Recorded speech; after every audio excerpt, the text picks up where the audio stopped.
Good evening. I'm William Cooper, and you're listening to the Hour of the Time. The BBS is back online, folks, for those of you who are CAGI members. However, we had to purge the user database, so you'll have to log on again, leave a message for the SysOp that you are a CAGI member or a member of the intelligence service, and we will upgrade your board clearance. Now, tonight, if you want to check out the board, you won't be able to do anything on it. Just look around. But you can leave your message so that we can have you upgraded tomorrow when we move the computer over here. Right now, it is at this phone number, and it's online, 602-333-4578. That's 602-333-4578. Tomorrow morning, it will be taken offline. It will be brought to the Research Center and Library. And the new number will be 602-337-2592. That's 602-337-2592. There are some over 2,000 files of legal information, common law information, constitutional information, intelligence information, who done what to who when, and the things that you never dreamed of in your entire life, I guarantee you. Also, folks, I need you to do something right away. There's a bill in Congress that is coming up for a vote. Now, this has got to be done now, folks. You must phone your congressman. It's H.R. 3261. Phone your congressman, not your senator. Your congressman, not your senator. Okay? And keep phoning, and keep phoning, and keep phoning. The name of the bill is H.R. House Resolution 3261. That's House Resolution 3261. Again, House Resolution 3261. You must begin calling now, and you must continue to call. This is a bill that will literally force the IRS to deal legally instead of under the color of law. It will make individual agents responsible for their own legal costs and litigation costs and court judgments arising from arbitrary, capricious, or malicious acts and for other purposes. You must press your congressman to pass this bill. You must do it, ladies and gentlemen. If you don't, then you're going to still have a hard time, a hard road ahead with the illegal, unconstitutional, criminal Internal Revenue Service. Do that now. If you don't know the number of your congressman, call tomorrow, and we'll give it to you. If you're too lazy to find out any other way, we'll give it to you, and we won't give you a hard time.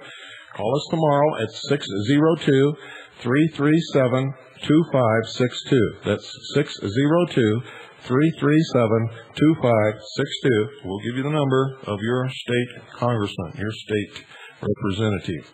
Okay? Now, I hope you all have pen and paper ready, because tonight, ladies and gentlemen, is a big night. It's the beginning of a long series. We're going to repeat what we broadcast in late May or early June 1992 on mind control, and we're going to bring you up to date with a lot of new information. This series could take 3 or 4 weeks. I guarantee you it's going to take all of this week with no problems whatsoever. So don't go away. You don't even want to miss 1 second of this series or any of the broadcasts in this series.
Mind control in America.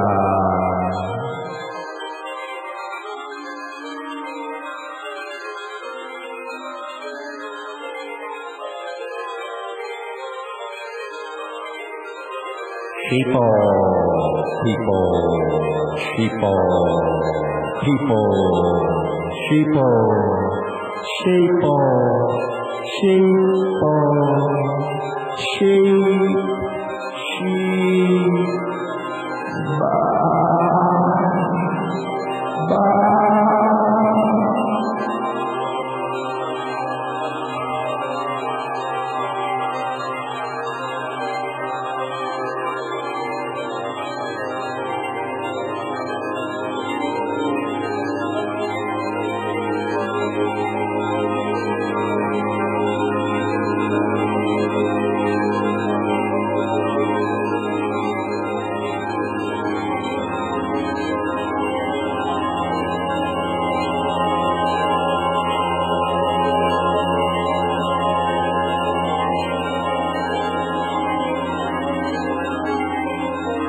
Tonight's broadcast, ladies and gentlemen, is based upon a series of articles in the Napa Sentinel. Between August 1991 and November 1991, the research of William Cooper and the members of the Citizens Agency for Joint Intelligence, many references on the subject, and I'm going to read you a short bibliography. Acid Dreams by Martin Lee and Bruce Schlain. From the Belly of the Beast by Jack Henry Abbott. The Congressional Record number 26, volume 118, February 24, 1974, testimony of Jose Delgado. The Glass House Tapes by Louis Tackwood. The Great Heroin Coup by Henrik Kruger. Individual Rights and the Federal Role in Behavior Modification, 93rd Congress, 2nd Session, 1974, Sam Ervin, Senate Subcommittee on Constitutional Rights. The Last Hero, Wild Bill Donovan by Anthony Cave Brown. Mind Control by Peter Schrag. The Mind Stealers by Samuel Chavkin. Matador with a radio stops wild bull. New York Times, May 17, 1965. Operation Mind Control by Walter Bowitt. The Phoenix Program by Douglas Valentine. The Physical Control of the Mind by Jose M.R. Delgado, M.D. The Politics of Heroin in Southeast Asia by Alfred McCoy. Role of Brain Disease in Riots and Urban Violence by Vernon H. Mark, Frank R. Irvin, and William H. Sweet, Journal of the American Medical Association, September the 11th, 1967. The San Francisco Bay Guardian, August 28, 1991. Convict Talks of 1984 Arms Talks with Iran in the San Francisco Chronicle, December 29, 1986. The San Francisco Chronicle, January 13, 1973. Guy Wright column, San Francisco Chronicle, July 5, 1987. The Sunday Times, July 1975. Violence and the Brain by Vernon H. Mark and Frank R. Irvin. War on the Mind, The Military Uses and Abuses of Psychology by Peter Watson. Were We Controlled by Lincoln Lawrence. Why Was Patricia Hearst Kidnapped by Mae Brussell, The Realist, and other select readings. Mae Brussell was so close to the truth, ladies and gentlemen, she was eventually murdered. And her library was taken over by people who have done nothing since to get close to the truth. Just keep you confused and going around in circles. There was just a small news announcement on the radio in early July. After a short heat wave in 1991, 3 inmates of Vacaville, California Medical Facility had died in non-air-conditioned cells. 2 of those prisoners, ladies and gentlemen, the announcement said, may have died as a result of medical treatment, but no media inquiries were made, no major news stories developed because of these deaths, and no one asked what medical treatment. So what was the reason for these deaths? What was this supposed medical treatment that resulted in the deaths of these 3 inmates? The medical facility indicates, ladies and gentlemen, that they were mind control, or what they call behavior modification treatments. A deeper probe into the death of these 2 inmates unravels a mind-boggling tale of horror that has been part of California penal history for a long, long time.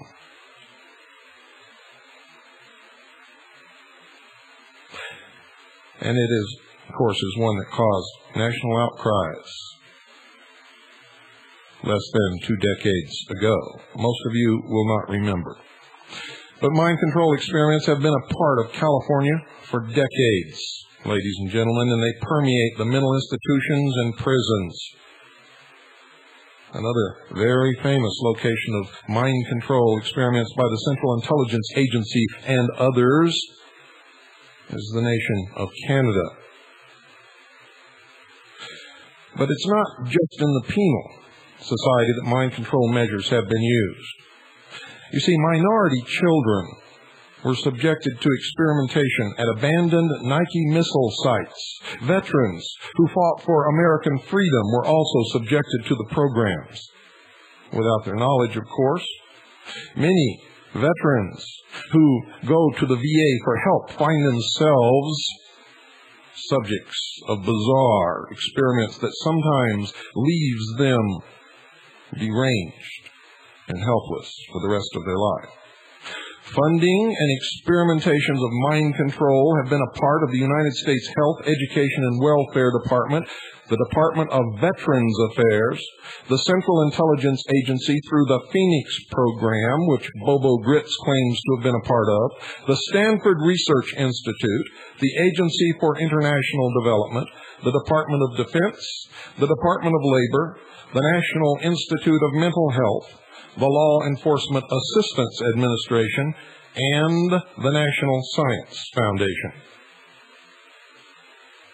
California, ladies and gentlemen, has been in the forefront of mind control experimentation. Government experiments also were conducted in the Haight-Ashbury district in San Francisco at the height of the hippie reign. In 1974, Senator Sam Erwin of Watergate fame headed a United States Senate subcommittee on constitutional rights studying the subject of individual rights and the federal role in behavior modification. Though little publicity was given to this committee's investigation, Senator Erwin issued a strong condemnation of the federal role in mind control. That condemnation, however, did not halt mind control experiments. They just received more circuitous funding, and many of them were moved to Canada. Many of the case histories concerning individuals of whom the mind control experiments were used show a very strange concept in the minds of those seeking guinea pigs. You see, those subject to the mind control experiments would be given indefinite sentences. The freedom was dependent upon how well the experiment went, or, of course, how well it didn't go, ensuring that the public would never see the disastrous results. The subject would just be kept incarcerated forever. Forever. One individual, for example, was arrested for joyriding, ladies and gentlemen, given a 2-year sentence and held for mind control experiments. He was held a total of 18 years. Now, here are just a few experiments used in the mind control programs, just brushing the surface, ladies and gentlemen. A naked inmate is strapped down on a board. His wrists and ankles are cuffed to the board, and his head is rigidly held in place by a strap around his neck and a helmet on his head. He's left in a darkened cell, unable to remove his body wastes. When a meal is delivered, one wrist is unlocked so he could feel around in the dark for his food and attempt to pour liquid down his throat without being able to lift his head. Another experiment creates a muscle relaxant.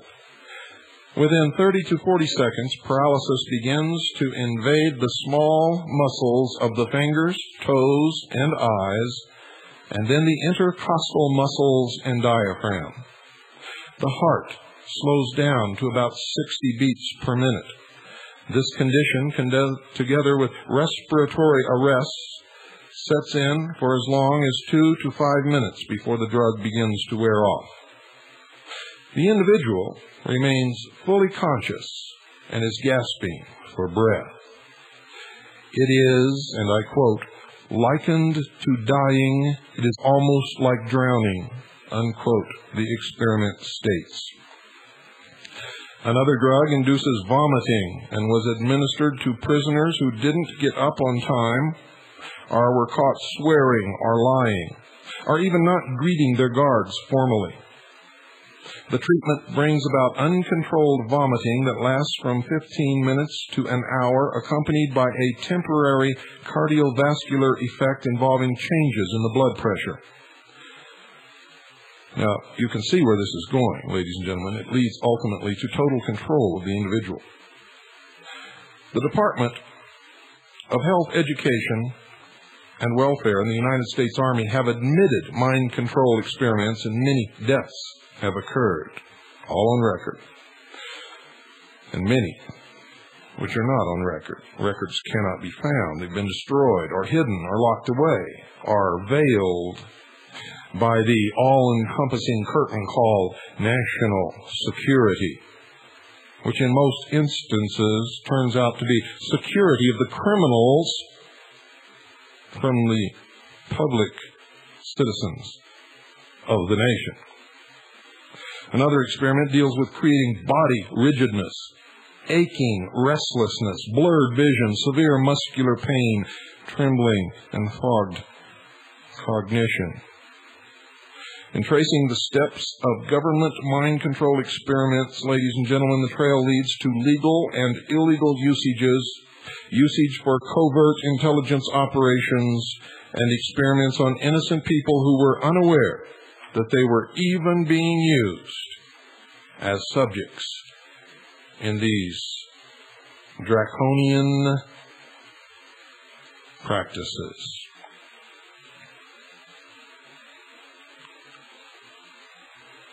There was a Senate subcommittee convened on November 1974. The Subcommittee on Constitutional Rights investigated federally funded behavior modification programs with emphasis on federal involvement in and the possible threat to individual constitutional rights of behavior modification, especially involving inmates in prisons and mental institutions. Can you imagine being mentally ill to where you cannot make your own decisions? You're in a state of torment, indecision, and confusion already. And someone singles you out and begins to use you against your will, without your capacity to really even know what is happening, in one of these terrible experiments, which can lead to total insanity with the hope of no cure ever, and many, many other side effects and results and outcomes. The Senate committee, ladies and gentlemen, was appalled. Can you imagine that? They were appalled after reviewing documents from the following sources. The Neuro Research Foundation's study entitled The Medical Epidemiology of Criminals, the Center for the Study and Reduction of Violence from UCLA, and the Closed Adolescent Treatment Center.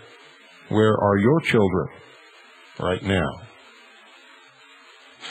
A national uproar was created, folks, by various articles in 1974, which prompted the Senate investigation. But after all these years, the news that 2 inmates at Vacaville may have died from these same experiments indicates that though a nation was shocked in 1974, little was done to correct the experimentations. And in 1977, a Senate subcommittee on health and scientific research chaired by Senator Ted Kennedy focused on the CIA's testing of LSD on unwitting citizens. Only a mere handful of people within the CIA knew about the scope and details of the program. To understand the full scope of this problem, it's important to study some of its origins. The Kennedy Subcommittee learned about the CIA operation, dubbed MK Ultra, through the testimony of Dr. Sidney Gottlieb. The purpose of the program, according to his testimony, was to investigate whether and how it was possible to modify an individual's behavior by covert means. Folks, to explain that to you, it means without the knowledge of the subject. I'll say that again. Investigate whether and how it was possible to modify an individual's behavior by covert means. This will all begin to take on special meaning to you at some point later on in this series. Claiming the protection of the National Security Act, Dr. Gottlieb was unwilling to tell the Senate subcommittee what had been learned or gained by these experiments. He did state, however, that the program was initially engendered by a concern that the Soviets and other enemies of the United States would get ahead of the United States in this field. Through the Freedom of Information Act, researchers are now able to obtain documents detailing the MK Ultra program and other Central Intelligence Agency behavior modification projects in a special reading room located on the bottom floor of the Hyatt Regency in Roslyn, Virginia. The most daring phase of the MK Ultra program involving slipping unwitting American citizens LSD in real-life situations. The idea for the series of experiments originated in November of 1941 when William Donovan, also called Wild Bill Donovan, Knights Templar, member of the Knights of Malta, founder and director of the Office of Strategic Services, OSS, the forerunner of the Central Intelligence Agency during World War II. At that time, the intelligence agency invested $5,000 for the Truth Drug Program. Experiment with scopolamine and morphine proved both unfruitful and very dangerous. The program tested scores of other drugs, including mescaline, barbiturates, benzedrine, cannabis, indica, to name a few. Now, the United States was highly concerned at that time over the heavy losses of freighters and other ships in the North Atlantic, all victims of German U-boats. Information about German U-boat strategy was desperately needed, and it was believed that the information could be obtained through drug-influenced interrogations of German naval POWs, of course, in direct violation of the Geneva Accords. Tetrahydrocannabinol acetate, a colorless, odorless marijuana extract, was used to lace a cigarette or food substance without detection. Initially, the experiments were done on volunteer United States Army and OSS personnel, and testing was also disguised as a remedy for shell shock. Veterans who were shell-shocked, who went for treatment, were not told that they were being used as guinea pigs. The volunteers became known as Donovan's Dreamers. The experiments were so hush-hush that only a few top officials knew about them. President Franklin Roosevelt was aware of the experiments, and the truth drug achieved mixed success. The experiments were halted when a memo was written, quote, "The drug defies all but the most expert in search analysis and for all practical purposes can be considered beyond analysis," unquote. The OSS did not, however, halt the program. For in 1943, field tests of the extract were being conducted despite the order to halt them. Now they are intentionally disobeying direct orders. The most celebrated test was conducted by Captain George Hunter White, an OSS agent and ex-law enforcement official, who on August Del Grazio, also known as Augie Dallas, also known as Del, also known as Little Augie, a New York gangster. Cigarettes laced with the acetate were offered to Augie without his knowledge of the content. Augie, who had served time in prison for assault and murder, had been one of the world's most notorious drug dealers and smugglers. He operated an opium alkaloid factory in Turkey, and he was a leader in the Italian underworld on the Lower East Side of New York. Under the influence of the drug, Augie revealed volumes of information about the underworld operations, including the names of high-ranking officials who took bribes from the mob. These experiments led to the encouragement of Wild Bill Donovan, and a new memo was issued, and I quote, "Cigarette experiments indicated that we had a mechanism which offered promise in relaxing prisoners to be interrogated," end quote. Now, when the OSS was disbanded after the war, Captain White continued to administer behavior-modifying drugs, and in 1947, the Central Intelligence Agency replaced the OSS. White's service record indicates that he worked with the OSS, and by 1954, he was a high-ranking Federal Narcotics Bureau officer who had been loaned to the Central Intelligence Agency on a part-time basis.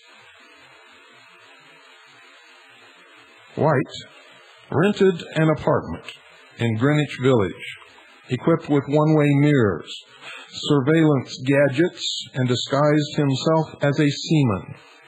White drugged his acquaintances with LSD and brought them back to his apartment. In 1955, the operation shifted to San Francisco. In San Francisco, safe houses were established under the code name Operation Midnight Climax. Midnight Climax hired prostitute addicts who lured men from bars back to the safe houses after their drinks had been spiked with LSD. White filmed the events in the safe houses. The purpose, ladies and gentlemen, of these national security brothels was to enable the Central Intelligence Agency to experiment with the act of lovemaking for extracting information from men.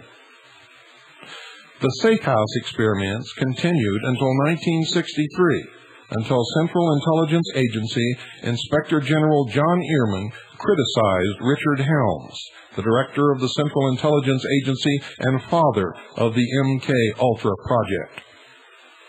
Ehrman charged the new director, John McCone, had not been fully briefed on the MK-Ultra project when he took office, and that the concepts involved in manipulating human behavior are found by many people within and outside the agency to be distasteful and unethical. Wouldn't you say that that is quite an understatement, being as these experiments were being conducted on innocent, unsuspecting, unknowing, and unconsenting American citizens?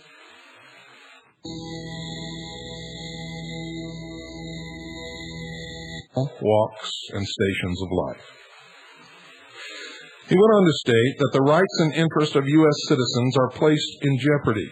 How nice of them to realize such a thing. But as you will see,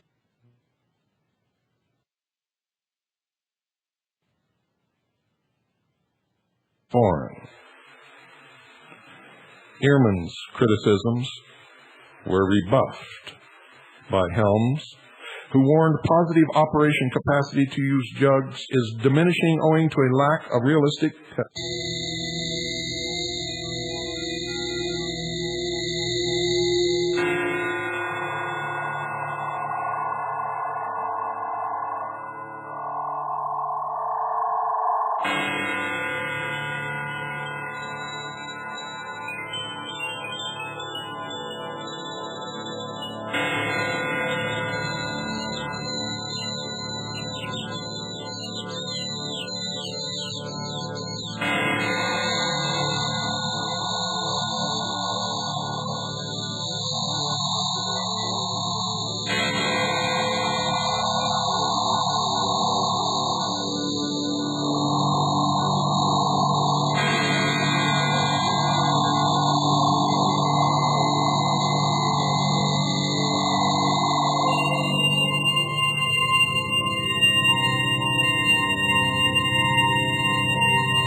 The hour of the time, ladies and gentlemen, is heard on the Omega satellite network, Galaxy 3, Channel 17, 5.8 wideband audio, and on WWCR worldwide shortwave radio 5.810 megahertz on your dial.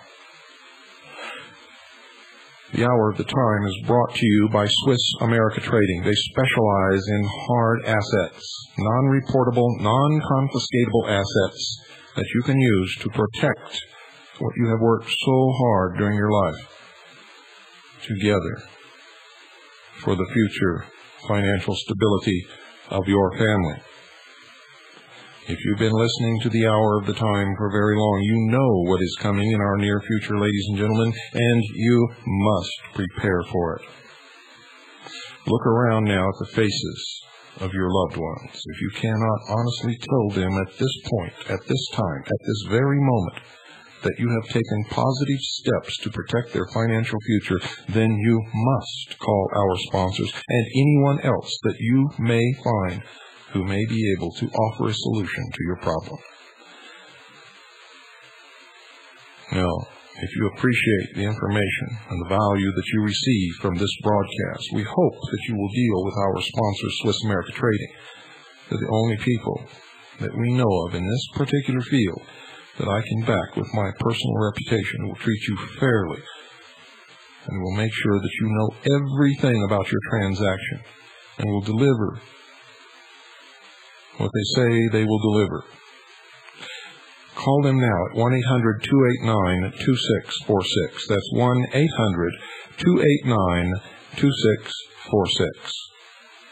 Folks, it'll take a great weight off your shoulders. You'll be prepared and you won't have to worry, and neither will your family. So do it now. If you don't call our sponsors, call somebody. Make sure that you're prepared. 1-800-289-2646. Do it now. You'll be glad that you did.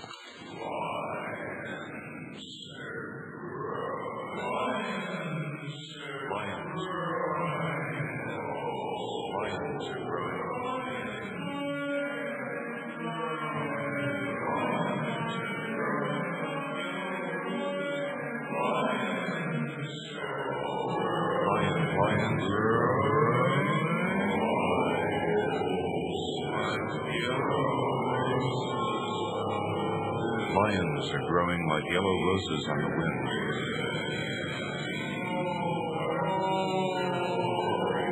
Lions are growing. Lions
Tests, ladies and gentlemen, were necessary, Helms stated, to keep up with the Soviets.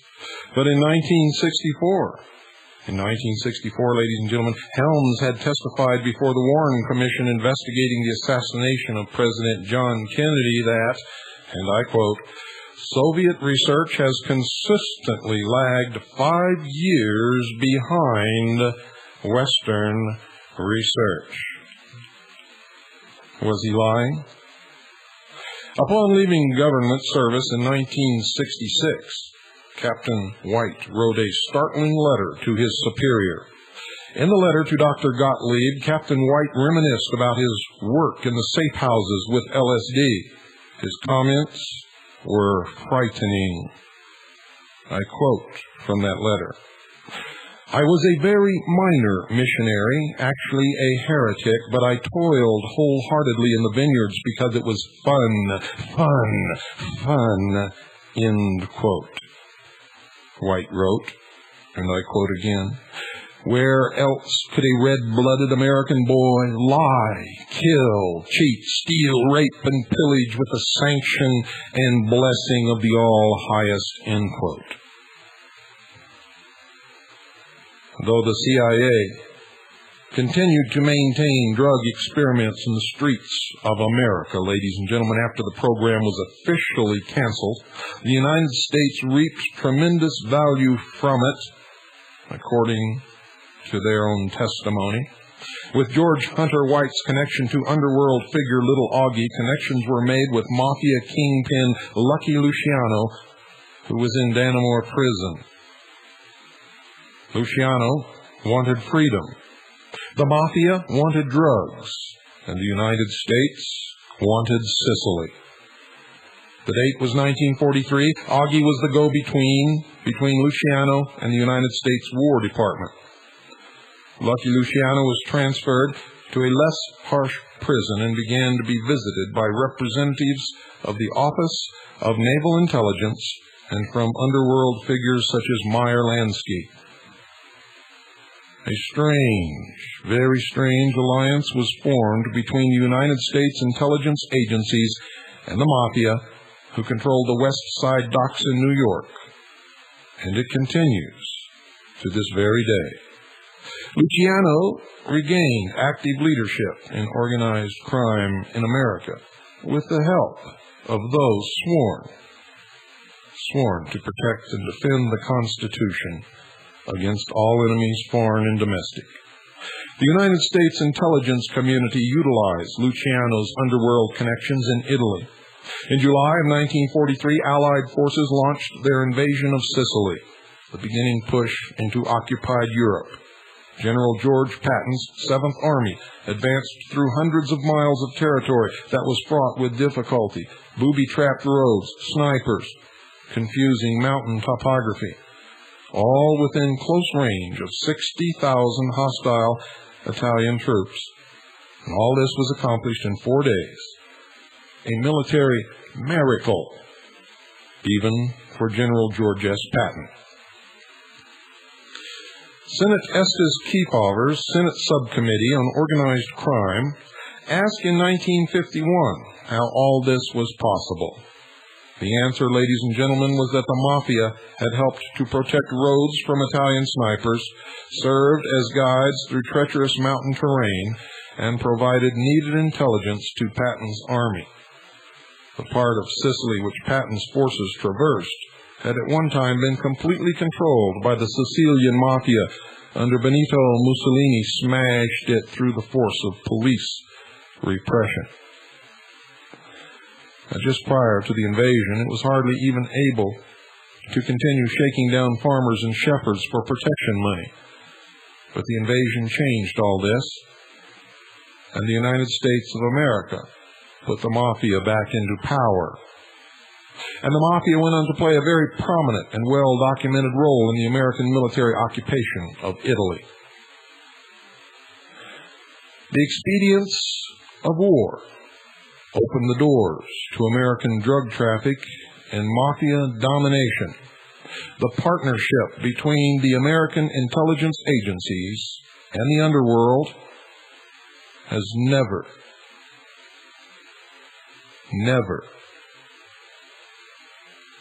been shaken.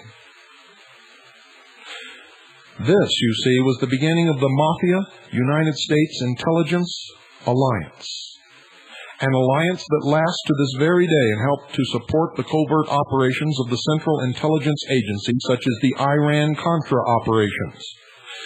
In these covert operations, the Central Intelligence Agencies would obtain drugs from South America and Southeast Asia, sell them to the Mafia, and use the money for the covert purchase of military equipment. These operations accelerated when Congress cut off military funding for the Contras. Whenever law enforcement agencies would come close to the source, the supply lines, or the distribution points and network of the drugs, the veil of national security would come down to protect all concerned, including the Mafia. Every sincere effort and investigation into the source of drugs coming into the United States of America have ended up against a solid curtain that has come down in front of the investigators, forbidding any further research on their part. That curtain is called the national security. One of the Allies' top occupation priorities in those days was to liberate as many of their own soldiers from garrison duties so that they could participate in the military offensive. In order to accomplish this, Don Callegaro's Mafia were pressed into service, and in July of 1943, the Civil Affairs Control Office of the United States Army appointed him mayor of Villalba, and other mafia officials as mayors of other towns in Sicily. As the northern Italian offensive continued, Allied intelligence became very concerned over the extent to which the Italian communist resistance to Mussolini had driven Italian politics to the left. Community Party membership had doubled between 1943 and 1944. That's Communist Party membership, folks, had doubled between 1943 and 1944. Huge leftist strikes had shut down factories, and the Italian underground fighting Mussolini had risen to almost 150,000 men. By mid-1944, the situation came to a head, and the United States Army terminated arms drops to the Italian resistance and started appointing mafia officials to occupation administration posts. Mafia groups broke up leftist rallies and reactivated black market operations throughout southern Italy. Now, why did the intelligence community do this instead of dealing with honest, sincere patriots and resistant movement leaders? Simply, folks, there is a rule in intelligence. Remember, I was a member of the Office of Naval Intelligence, and I know what I'm talking about. There is a rule. And that rule is that you live a life of blackmail. You see, they could blackmail the mafia leaders. They could threaten them with exposure, arrest. They could pull the rug out from under them at any time they wanted to. But as long as they dealt with them and the mafia leaders did what they were told, did what they were bidded, they were helped in return. And they were literally handed the country of Italy and the underworld of the United States of America on a silver platter. Now, it worked the other way. Also, ladies and gentlemen, the members of the mafia had the same blackmail abilities over those who worked with them, their case officers, and the intelligence departments, agencies, and operations who dealt with them. And this gave them great power. Haven't you always wondered how a few hoodlums held such control over so many people and so many cities in this country? Why was it that our law enforcement agencies were unable to properly deal with them?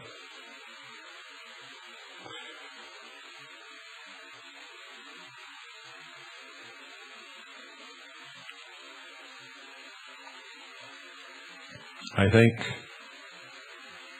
it is something that all Americans need to know, need to think about, and we need to begin to put together solutions so that these things can never happen again. And how can we do that? When the very foundation of the nation is slipping out from within our grasp. The Constitution itself is in danger. But it's in danger, folks, because of years and years and years of these powerful members of the intelligence community and secret societies who have been destroying, subverting the nation from within, often using the guise of patriotism to coerce good men and women to help them in the destruction of this country, not realizing that in their zeal and patriotism they were actually helping to destroy the nation.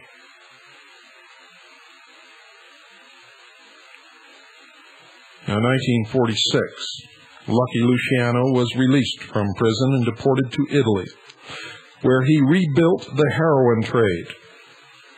The court's decision to release him was made possible by the testimony of intelligence agents at his hearing and a letter written by a naval officer reciting what Luciano had done for the Navy.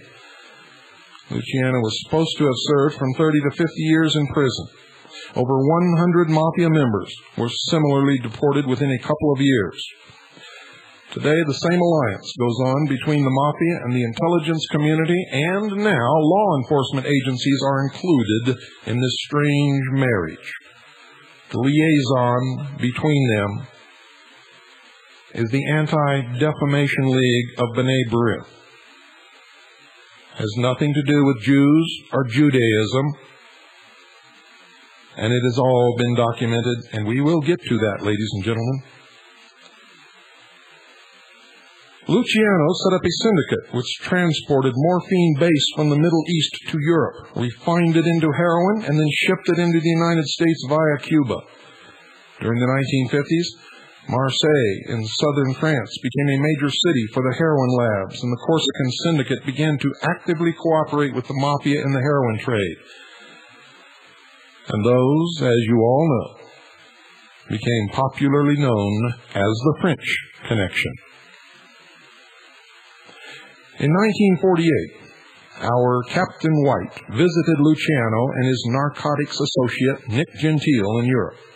Gentile was a former American gangster who had worked for the Allied military government in Sicily.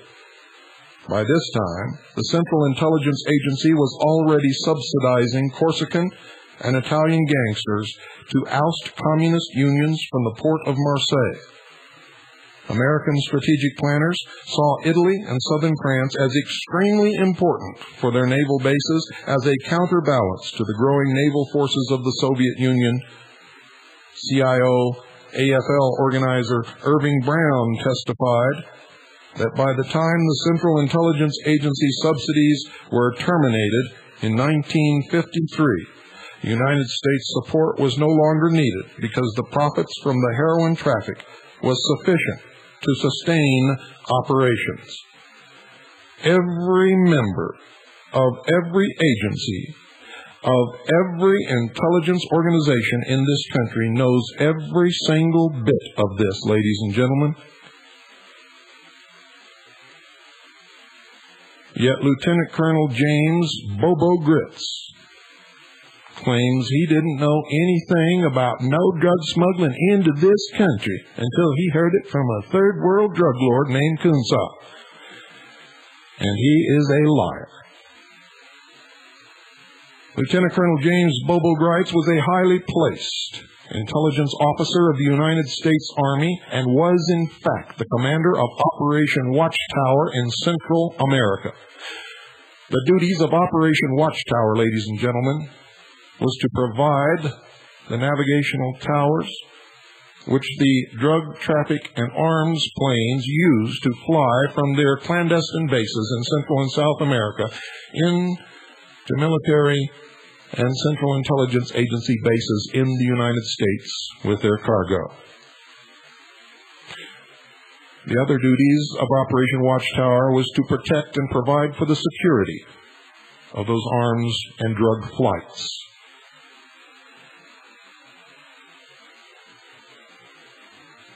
You better wake up, America, because you've been had in more ways than one. And if you continue to be stupid and ignorant and apathetic, you will continue to be had. When Luciano was originally jailed, the United States felt it had eliminated the world's most effective underworld leader, and the activities of the mafia were seriously damaged. Mussolini had been waging a war since 1924 to rid the world of the Sicilian mafia.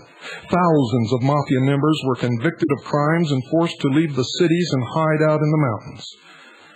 Mussolini's reign of terror had virtually eradicated the international drug syndicates. Regardless of what you think of his politics, he cleaned up drugs in Italy. Combined with the shipping surveillance during the war years, heroin trafficking had become almost nil. Drug use in the United States before Luciano's release from prison and the strange alliance of the mafia and the intelligence agencies was on the verge of being entirely wiped out.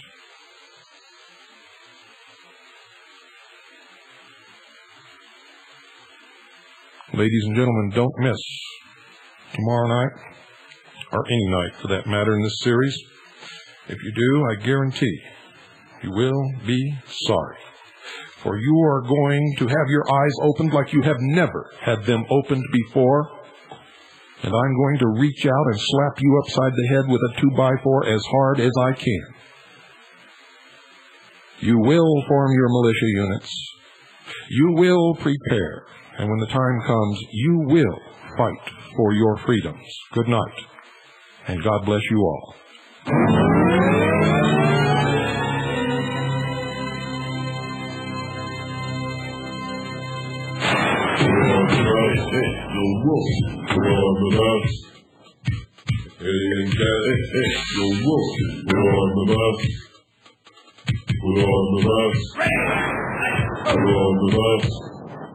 No words not cry.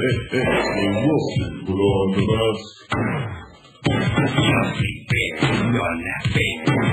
Pollution rays are crashing. You're melting. Stop breathing. The air has got you breathing. Keep coughing and sneezing. Hypnosis 89, they trick you into thinking that the world is really fine, but they're lying to the people. Another cover up dirty slime. The alien or the enemy. More white stuff coming from your chimney. Now Jiminy, the cricket, you don't like it, you don't dig it, you want to pick it. Then there's Barbie in her wedding dress. She's not impressed, she's just messed up and drowned. Pollution, resolution, execution of the atmosphere. Nukes and winter, nukes and sun, nukes and ice for everyone. No more lovers, only fear. No more flowers, only tears. No more clarity, posterity, regularity, all sucked up by bitter cold. It's you, fool man, who's getting sold. Old, cold uranium, plutonium, they mix it up at night. They feed it to the neighborhood, into your water pipes. Uranium, plutonium, they try to hide the fact. Now the earth is growing poison plants while they're just kicking back. Put on the mask. Put on the mask. No words not crash. Radioactive, I just Put on the mask. Put on the mask. Put on the mask. Alien gas. Put on the mask. Not your right, it's mine. You're mine. No more goofy. Audio pirate laserist. Go back to the end of the line. It's your lesson. Consumption, hometown wisdom. Clean your section. All good children jam the system. Don't pretend you have no wisdom. You can make the right decision. Carbon creatures get along. The truth is here within this song. Also simple. You will make a ripple in this wave. Kept alive, we all survive. Humans, one for all. Place them on the testing table. Examine what went wrong. Reimpose the masterized. DNA's all gone. Live together before each other. And make the whole your planet burn. Clear the skies, no raindrop dies. When all blood creatures learn to thrive. When all blood creatures find their eyes. Uranium, plutonium, they mix it up at night. They feed it to the animals into your water pipes. Uranium, plutonium, they try to hide the fact. Now the earth is growing poison plants while they're just doing jack. Put on the mask. Put on the mask. Alien gas. Radioactive, I just Put on the mask. Put on the mask. Put on the mask. No words not crash. Put on the mask. Put on the mask. Put on the mask. Alien gas. Put on the mask. Put on the mask.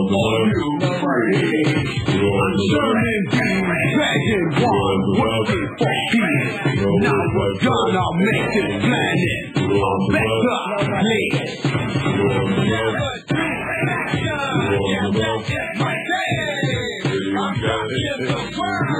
Put on the mask. Put on the mask. Put on the mask. No work, not trash. Put on the mask. Put on the mask. Put on the mask. Alien cast. Put on the mask. Put on the mask. Put on the mask.